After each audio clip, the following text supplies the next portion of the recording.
deep learning, but the contemporary use of AI, when somebody says AI, today it's predominantly machine learning and deep learning. So be aware that there is a lot of AI which is not machine learning and deep learning. We'll look at how it started and how this AI and data science has. See, data science is as old as anything else. It's about 200, 250 years old. It's just that all of you are doing data science because you have now tools which allow you to do data science. Earlier there were no tools to do data science, but data science was there, okay? And the hidden role of IoT, that's a very thing that is missed. What makes real-time AI, machine learning, data science work is your ability to capture real-time data. And the only way to capture real-time data is through IoT, okay? Sensors will capture data, but to make sure it is there on your processing tools, you need IoT. And we look at some classical successes. After all, AI, the way it's being used today, the way AI is done is different from the way AI was done 20 years back. But there were already successes there, so people believe that it can do, and that's the reason why things have developed a lot now. And we'll see what learnings are needed to work or succeed in AI and data science. And how does future of AI and data science depend on new learning, consequently new tools. The tools that you will use or get familiar this session will not be available after another 3-4 years. Something better will emerge. Okay? So you look at the historical learning, both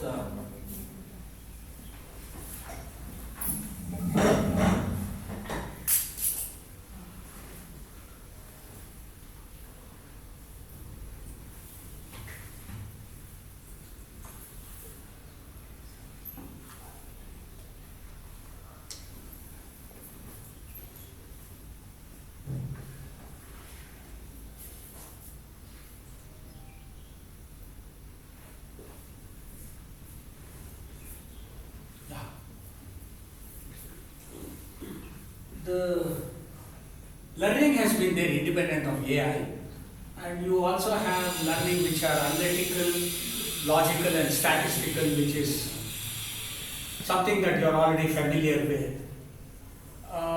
Today with AI machine learning, more amount of phenomenology and human behavior is being, for example, one of the largest applications of any issue?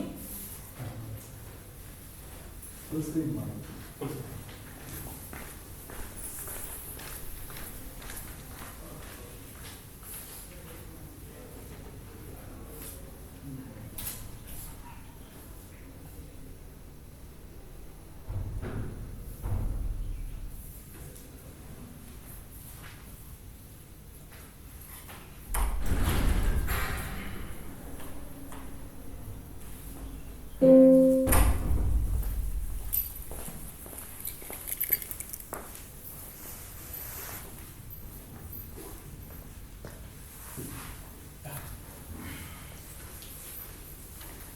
So one of the largest applications of AI today is in social media, something like that. So that's related more to human behavior.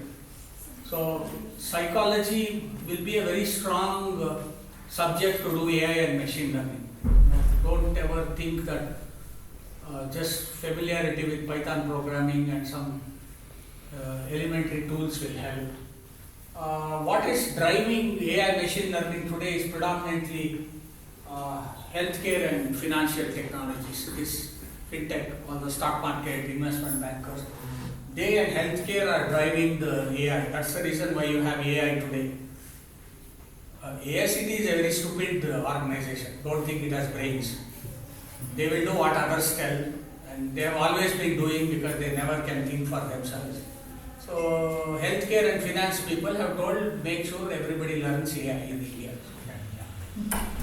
There is a lot of scope for manufacturing and media. Today,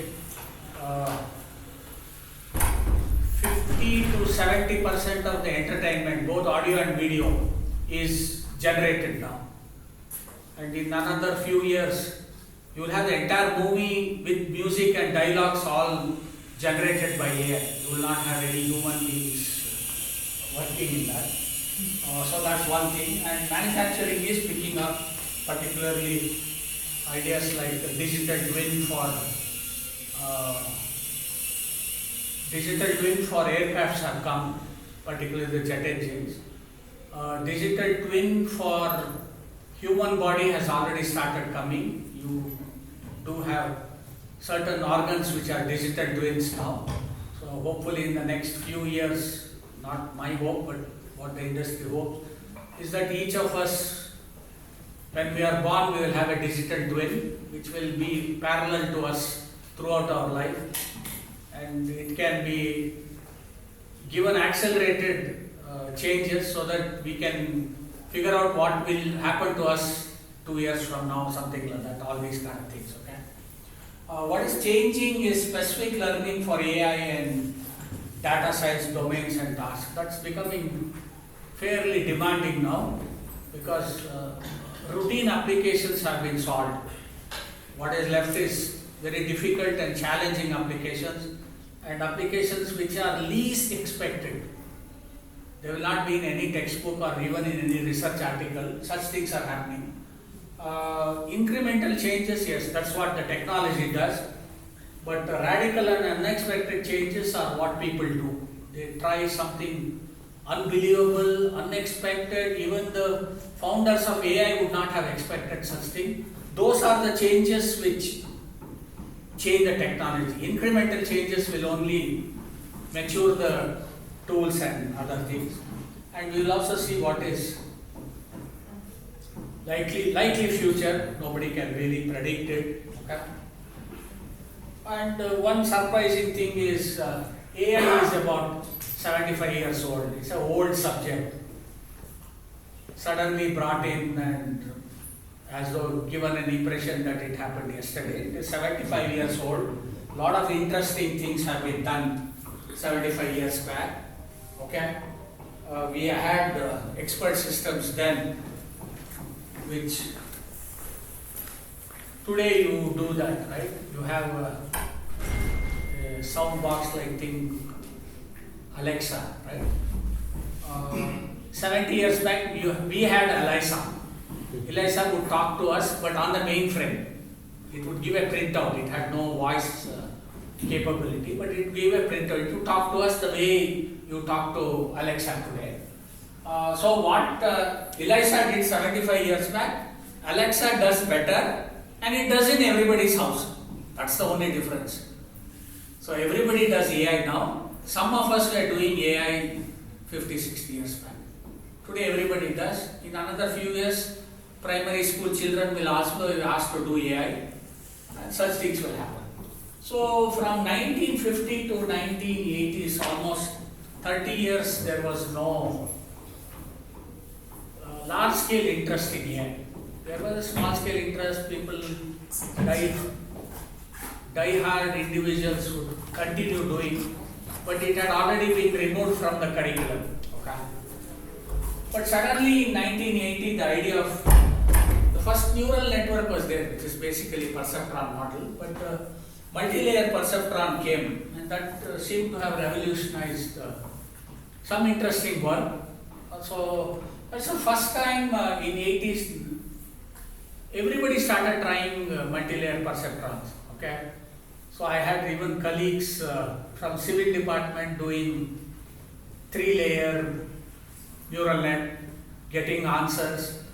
They didn't know civil engineering, they didn't know machine learning, they didn't know neural net, but they got a PhD in 1.5 years. That's the way it was. It was a tool to accelerate PhDs and get results which even the guides don't understand. So which is almost very similar to what it is today. Okay? DeepNet does that. DeepNet gives you exceedingly good answers which you don't know whether it's correct or wrong. So it looks right, so everybody nods their head. Okay? So the idea of support vector machines, all that which you use today, the idea was already there. And again from 1980, the idea of neural nets also, multi-layer perceptrons dwindled. I'm not saying it went away. But 2010, so that's another 30 years gap, you suddenly had a burst called deep learning. Deep learning is basically multi-layer perceptron extended to multiple layers and more nodes. Today you have between 150 and 250 layer machines, which is almost like a mini brain, which is what is popular today as deep learning. Okay? And you had other avatars of deep learning like convolution neural net, long short-term memory, recurrent, and GANs, which is part of your chat GPT and other things. Okay. So from 2010 to 2025 now, 15 years, it is going very heavy, and I'll tell you it is saturated. All basic things have been saturated. Very hard problems, very hard ideas are left. Even harder problems are being attempted. So for those of you who want to use the tools and say that you are building something new, no, you're not going to do all that. But you may use that in a new context, which is what people are looking for. Don't do theoretical AI, theoretical machine learning. Don't do that. Don't do that for two reasons. One, it's not worth doing it because you all have too many routine things to look at, and it's not easy. We have only one who is Sunday sitting here who's done theoretical neural net, deep learning. It's a tough problem, very few will attend to that. But you are to start looking at applications. So applications using this is in a slightly different way. I'll come to that. Okay. Don't copy the slides. Slides can be shared today afternoon itself or my session. So this is really what it is. So you have a big basket called AI. You have a small basket within it which is called machine learning. Then you have another small basket within that which is called deep learning. Deep learning is also machine learning, but deep learning is machine learning using neural nets.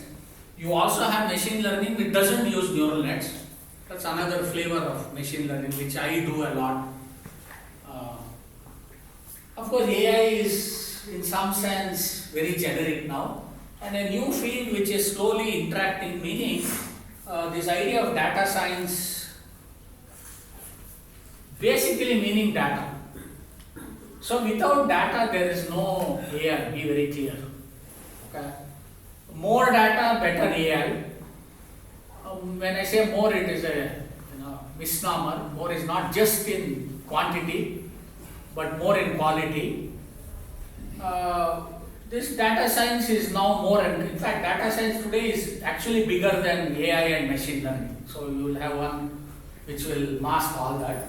But what data science brings today is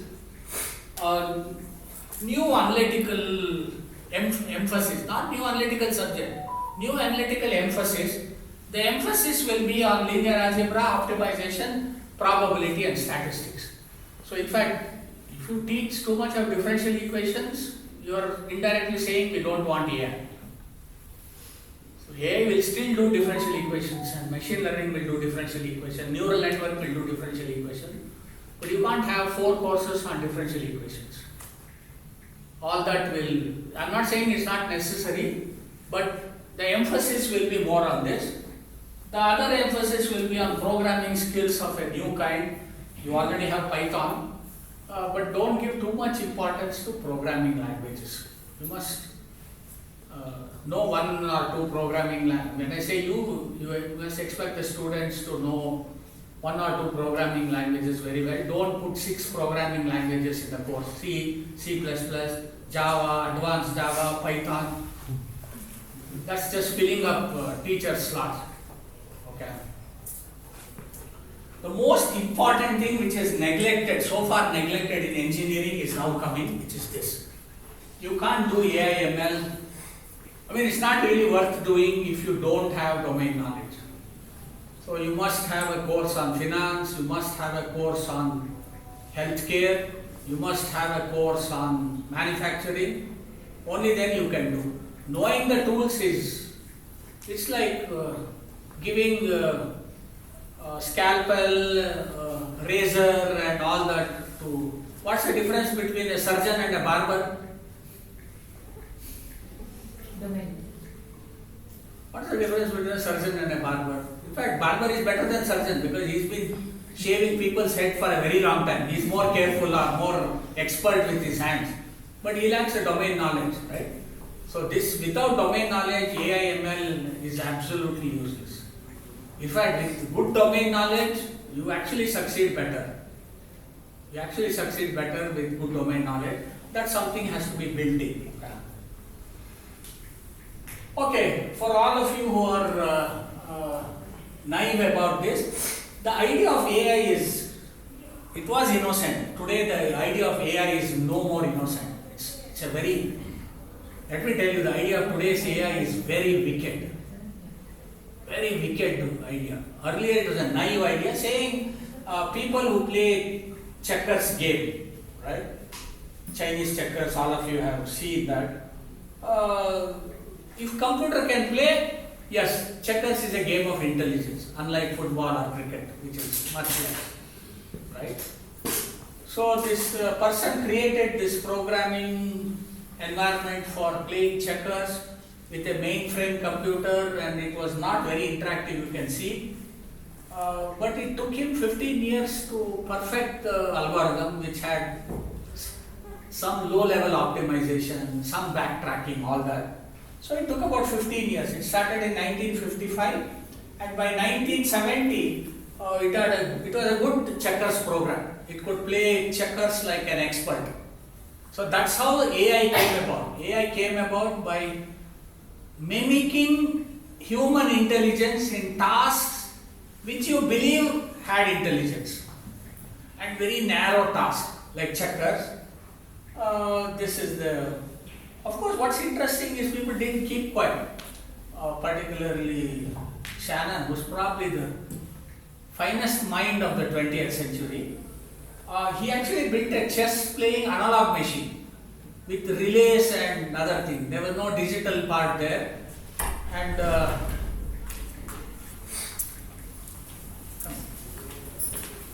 analog machine learning is 100 times more difficult than digital machine learning, which is what we people do now. And many interesting things. In 1949, he built chess with, he reduced the complexity. So he had only one bishop and one rook and one this thing, so that the rules of the game can be followed without handling the complexity. And he had 150 relay operations required to complete a move in 15 seconds, which is record. Today even Magnus Carlsen cannot respond in 15 seconds. There are sometimes they take 2 hours to make a move. And there are times when they have taken full day to make a move. That's when the time limit for chess games started coming. There were world championship chess matches which went on for 12 days, 14 days without completing. Okay, so, and more interesting, it had built into it a random element, and as a result did not necessarily always make the same move when faced with the same position. Shannon in 1949 clearly understood machine learning means more of random search, random optimization, random graphs. So the whole of that should be random. It cannot be deterministic, which is what we teach. Okay. This is really amazing because it's an analog domain, automatic. It had built in an idea of randomness, which is really the killer strategy today. Okay. In fact, this is better than ChatGPT.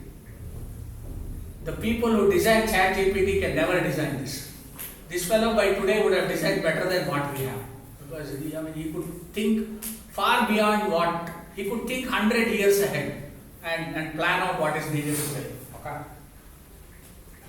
See, it took almost 50 years for a computer finally to defeat the world champion in chess. This is a complicated game. So it actually lost to Garry Kasparov, and from Garry Kasparov's losses, it was put into the memory how it lost. So all the games were coded so that computer had in its memory knew how it lost in the last 1000 games that he played, all the other matches, chess has a very good literature. For the last 150 years, games have been recorded and kept. So if you can get a copy of the game played 100 years back today, all that was stored into the memory. So the computer was so well equipped, it knew how you can fail 1 million ways. And computer would decide that I will not fail in 1 million ways, but I will fail in 1 million plus 1 new way now. It will learn from that. That's exactly how, after 2 years of playing with Kasparov and losing, it finally defeated him consistently. And today there is no way. Today it is so bad that no human being collectively also can defeat a computer. I'll come to that. So this is an early version of what is called transfer learning, which is there in your chat GPT. Transfer learning means learning in one domain. Can that learning and that expertise be transferred to another domain? Very difficult. But the transformer technology which AI now uses is built on this idea. So they use that to see whether they can use that expertise to do the task of human quiz, which is again memory based. Okay. For example, this machine had complete an Encyclopedia Britannica in its memory. So it's very difficult to beat Encyclopedia Britannica by a human being. Not necessarily, but definitely it was one of the early attempts to what we call today as transfer learning.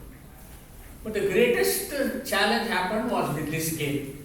This game is a South Korean game, played mostly in Southeast Asia, called Go. Go game is one level more complex than chess. Chess is 2 levels more complex than checkers. This is not only one level higher, please remember it is one level logarithmically higher, which is 10 times more difficult. And it's a game similar to checkers and chess. You make moves and just after this slide we will. There's a tea break. We'll drink when the tea is hot, but come back quickly. We have already. We'll make sure afternoon session runs on time. So how did finally computer defeat this? Just like playing with Kasparov, this machine started losing to the world champion who was a South Korean. Any number of times you put, it would lose. And this is really what happened. Okay. You notice the games. Just the tea is completely ready and here. Yes, sir. Yeah, we'll go now. It is that by that clock it is 11:32. Can we come back at 11:40 by that clock?